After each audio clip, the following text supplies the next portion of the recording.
seringkali bermakna mustalqah. Mustalqah itu satu kata memiliki beberapa arti. Contoh misalnya, Bapak tahu ada istilah hikmah. Apakah hikmah? Hikmah itu pada definisinya tidak satu. Satu hikmah itu terjemahnya ilmu yang berhubungan dengan kepentingan rohani. Seperti ilmu syukur, walaqad ataina Luqmanal hikmata anishkur lillah. Kami telah berikan kepada Luqman hikmah, ialah ilmu rohani, ilmu syukur, ilmu sabar, ilmu hikmah, ilmu ikhlas. Makanya pada kitab karya Ibnu Athaillah judulnya Al-Hikam. Hikmah-hikmah.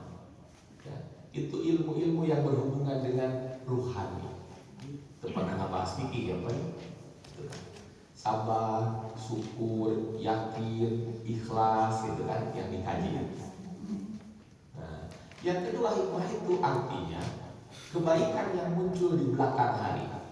Misalnya, Nabi Yusuf dipicil, dibuangnya sampai masuk penjara. Hikmahnya ternyata Allah menginginkan beliau akan menjadi penguasa Mesir.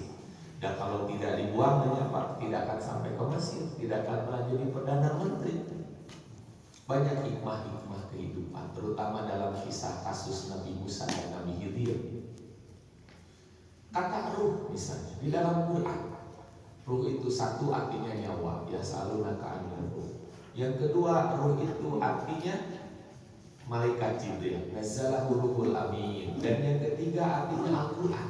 Wa kadzalika auhayna ilaika ruhan. Demikian kami pernah mewahyukan ruh.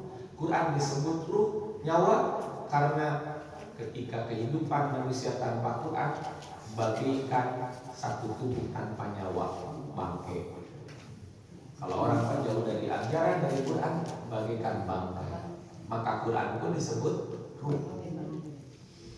Nah, kita harus senantiasa penasaran ya, apa definisinya? Hadirin sekalian, harus jelas. Ini akan menjadi tolok ukur ketika kita menentukan ini. Contoh misalnya, apa dengan sholat? Salat itu aqwalu wa afalu mubtada'un bitakbir wa muhtatamatun taslim. Salat adalah gerakan bacaan diawali dari takbir, diakhiri dengan salam. Ada satu buku karya Imam Az-Zahabi berjudulnya At-Ta'rifah, tentang pendefinisian. Hadirin sekalian, Bapak bisa mendownloadnya di Play Store. Hadirin sekalian, tentang kitab At-Ta'rifah tentang pendefinisian. Orang ribut, ayo orang sholawatkan, tanya ke dia, nah definisi.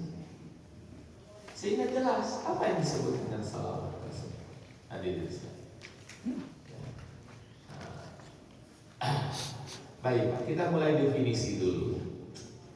Hikmah diawali dengan pendefinisian. Asyam, siam. Saya sering lebih enak menerjemahkan siam karena ini Pak sifatnya fisik, maka kita terjemahkan puasa. Nah, kalau istilah saum itu lebih beruhani.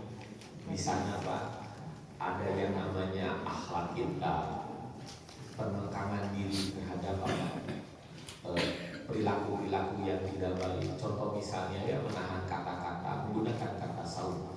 Dalam Al-Quran malaikat berkata kepada Maryam, "Fa'imma tarayna minal basyari ahada faqul inni nazartu lirahmani sawma."